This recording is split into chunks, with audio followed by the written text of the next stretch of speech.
Sculpted furniture is something I've been wanting to try for a while, so in today's video I'll show you how I created an end table in that style. I designed the table to have 3 legs that kind of flow into each other in the center. Right now I'm just rough cutting those pieces to length.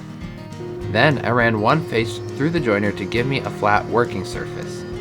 I had already traced the template for the legs on the board, so I then went ahead and cut them to rough shape on the bandsaw.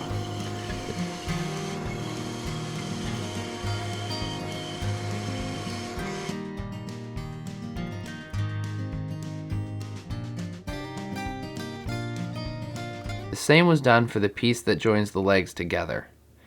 Once I had cut them out, I attached the template to the legs using double-sided tape. Initially, I planned to flush trim them, but was having trouble with the router grabbing, partially due to the end grain, and I think my bit may have been getting dull as well. But since it wasn't working, I sanded down to the final shape using the spindle and disc sander instead.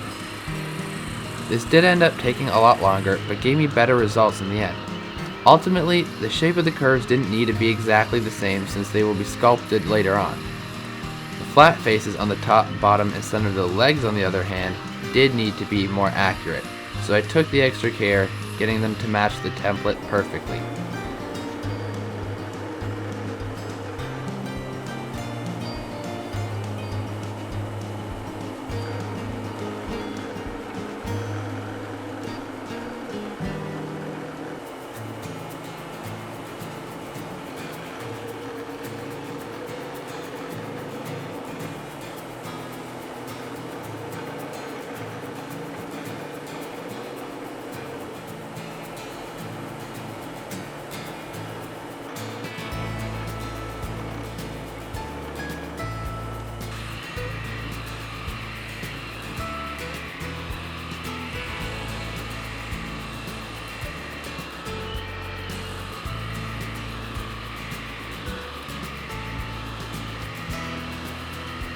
With the pieces in their correct shape, I began working on the joinery, which was pretty straightforward. I used 2 dowels in each leg to attach them to the center, keeping them far enough away from the edge since they would get shaped down.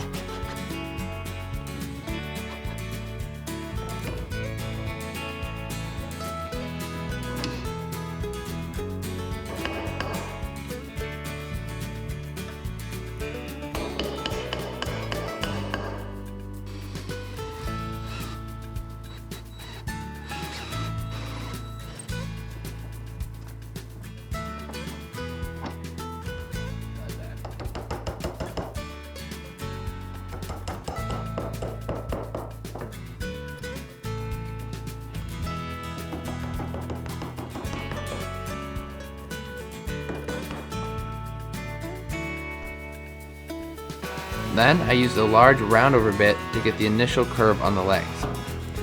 Once that was done, I began shaping the legs using rasps. I ended up purchasing a Shinto rasp for this project, which I would highly recommend if you do much shaping by hand. It does an amazing job at removing material quickly.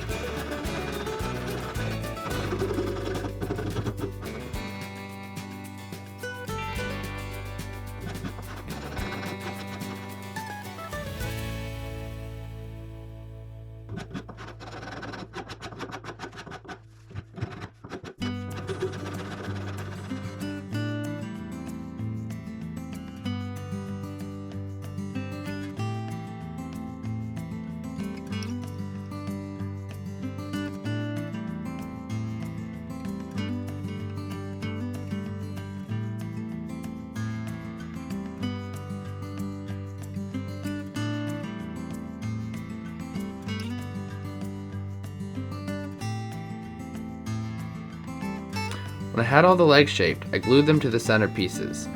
Unfortunately, I did lose that footage of the glue up, but you can see here how it went together.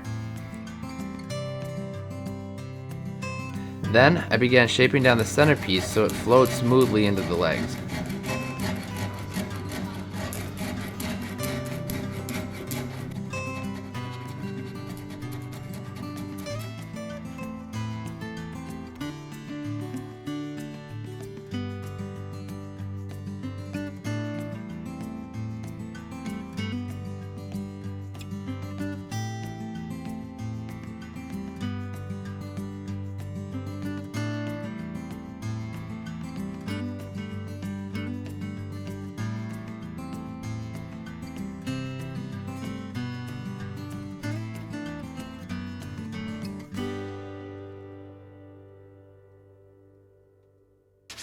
course, I won't show you too much of the sanding, but it was probably the most involved part of this project, other than the shaping, taking well over 15 hours to get the surface completely scratch-free.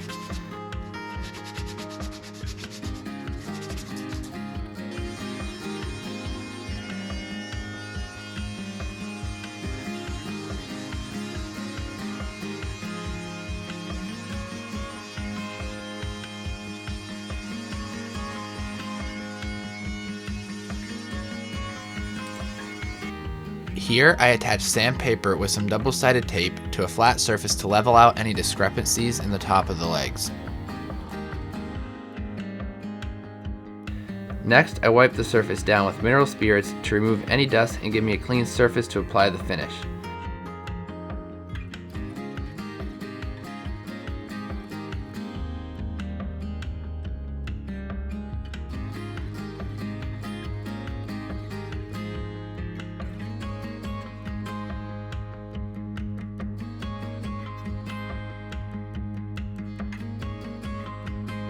I then used Rubio Monocoat to finish the base along with a coat of their Sheen Plus.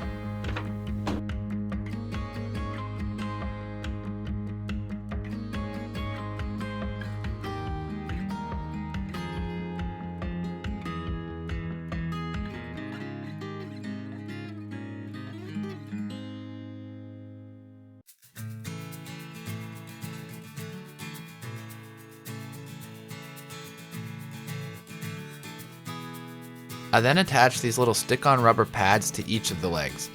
This was to give me a non-permanent way to attach my glass top, as it's just held on by friction. Once I set the top on, I gave it a few bumps just to make sure it wouldn't accidentally be knocked off, and it was pretty sturdy. And here is how it came out.